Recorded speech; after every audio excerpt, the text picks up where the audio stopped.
Hi అండి, welcome to Lalli Puni magic YouTube channel. ఈరోజు నేను మీకు మంచి మన క్యాటరింగ్ స్టైలు ములక్కాడ ముద్దకూర నేర్పిద్దాం అనుకుంటున్నానండి. ఈరోజు ఆ వీడియో చేస్తాను.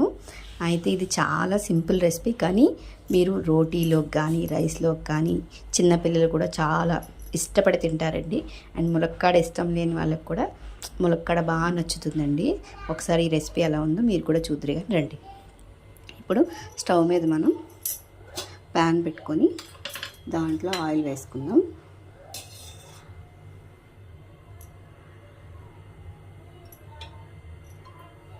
ఆయిల్ వేసుకొని 1.5 వేసానండి నేను. ఆయిల్ వేసుకొని ఇది ఉల్లిపాయ, నా దగ్గర చిన్న ఉల్లిపాయలే ఉన్నాయండి, అందుకని 4 ఉల్లిపాయలు తీసుకున్నాను.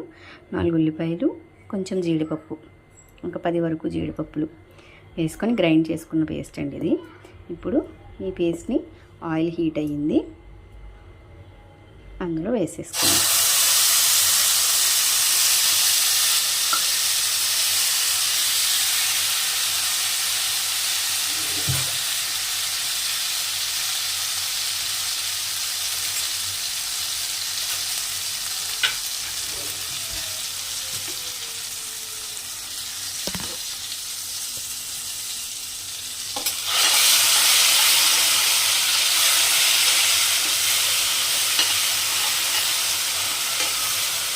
బాగా ఫ్రై అయిన వచ్చిన తర్వాత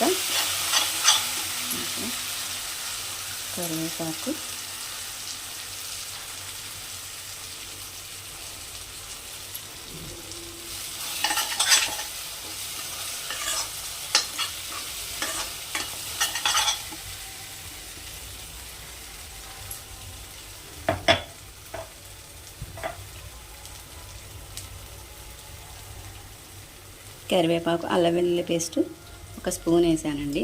ఫుల్గా వేసుకొని శుభ్రంగా మూత పెట్టుకున్నాం. ఇప్పుడు మూత పెట్టుకొని కాస్త ఈ అల్లం వెల్లుల్లి పేస్ట్ అది మగ్గి నూనె తేరే వరకు మనం పెట్టుకోవాలండి, ఉంచాలి. ఇప్పుడు మూత తీసి చూద్దామండి. ఆయిల్స్ చూసారు కదా, ఆయిల్ సెపరేట్ అవుతుంది. ఈ ఆయిల్ సెపరేట్ అవుతున్నప్పుడు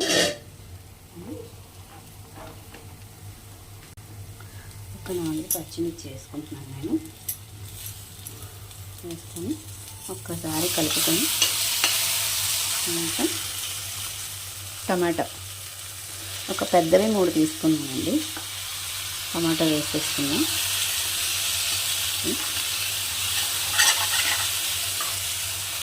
టమాటా మగ్గాలండి. ఇలా అంటే పేస్ట్ అయిపోవాలి, ఈ పేస్ట్లో అది కలిసిపోవాలి. అలా మగ్గే వరకు మనం టమాటా ఉంచుదాము. మళ్ళీ ఒకసారి మూత పెట్టుకుందాం. కాస్త సాల్ట్ జల్లుకొని మూత పెట్టుకుందాం.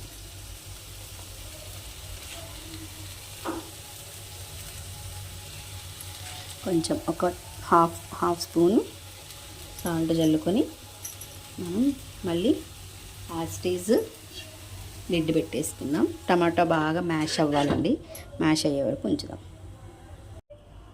ఇప్పుడు టమాటా మ్యాష్ అవ్వాలన్నాను కదండి, అలా అయిందో లేదో చూద్దాము.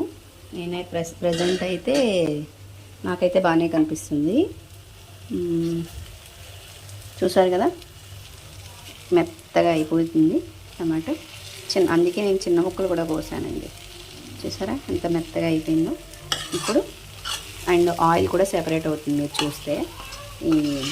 ఇప్పుడు మనం దీంట్లో ములక్కాడ వేసేసుకుందామండి. ములక్కాడ ఒక 5 ములక్కాడలు అయితే కట్ చేశానండి నేను. చిన్నవే ఉన్నాయి.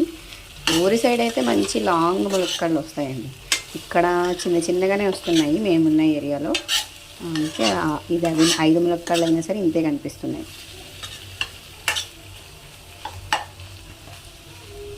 ఈరోజు సంకష్ట చతుర్థి కదండి, నేనైతే ఫాస్టింగ్ ఉన్నా.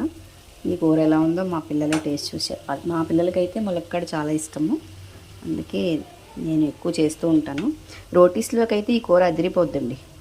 ఇందాక మనం ఆనియన్ జీడిపప్పు కలిపి మిక్సీ పట్టుకున్నాం కదా, దాంట్లో కొంచెం వాటర్ వేసి అవి కూడా వేసేస్తున్నానండి. వేసేసి మళ్ళీ ఒక్కసారి బాగా కలుపుకొని కొంచెం పసుపు వేసుకొని మనం మూత పెట్టుకున్నాం. ములక్కాడ అయితే బాగా మగ్గాలండి. ములక్కాడ బాగా మగ్గిన తర్వాత మనం ఉప్పు కారం వేసుకుని తగినంత ఉప్పు కారం వేసుకుంటే కరెక్ట్గా ఇంకా మీకు ఈ కూర చాలా బాగుంటుందండి. మెయిన్ ఏంటంటే ఈ కూరకి ఆనియన్ కాజు పేస్టే ఈ కూర మెయిన్ రెసిపీ సీక్రెట్ అండి. అది వేసి మనం వండితే ఎక్సలెంట్ ఉంటుందన్నమాట కూర.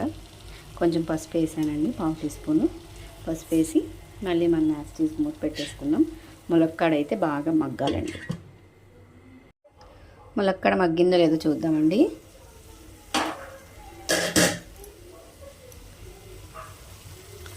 ఆల్మోస్ట్ మగ్గిపోయిందండి. ఇప్పుడు మనం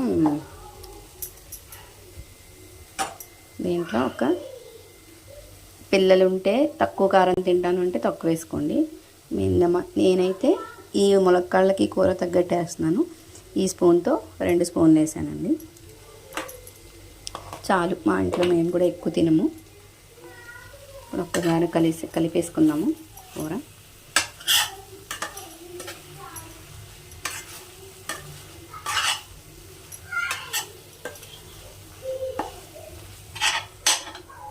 కొంచెం ఇందాక సాల్ట్ 1/2 స్పూన్ వేసాం కదండి, 1 స్పూన్ వేస్తున్నాను. ఇప్పుడు కరెక్ట్గా సరిపోతుంది. అది ఇది కలిపి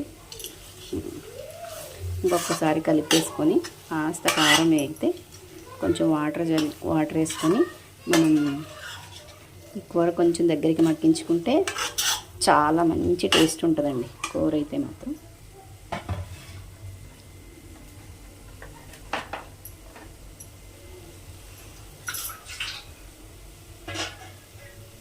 ఒక గ్లాస్ వాటర్ వేస్తున్నాను. గ్రేవ్ అంతా వస్తుంది ఇప్పుడు దగ్గరికి. ఇంత గ్రేవ్ ఉందా అనుకుంటారు ఇప్పుడు మీరు ఈ కూరలో, అంత వస్తుంది. అది దీన్ని దగ్గరికి మగ్గించుకొని దించేసుకుంటే అంతేనండి. ఇది ముద్దగా చేసుకుంటే కాస్త చపాతీల్లోకి వాటికి తింటుంటే చాలా బాగుంటుందండి. ఇందులో నేను కాజు పేస్ట్ వేసానని చెప్పి ఇంకా నేను వేయలేదు, కానీ కాజు కూడా వేసుకుంటే మీకు మళ్ళీ విడిగా కాజు వేసుకున్న ములక్కాడతో తింటూ ఉంటే అన్నంలో అయినా చపాతీలో అయినా చాలా బాగుంటుందండి. ఇదండి రెసిపీ. నచ్చితే లైక్ చేయండి, షేర్ చేయండి, కామెంట్ చేయండి. Thank you.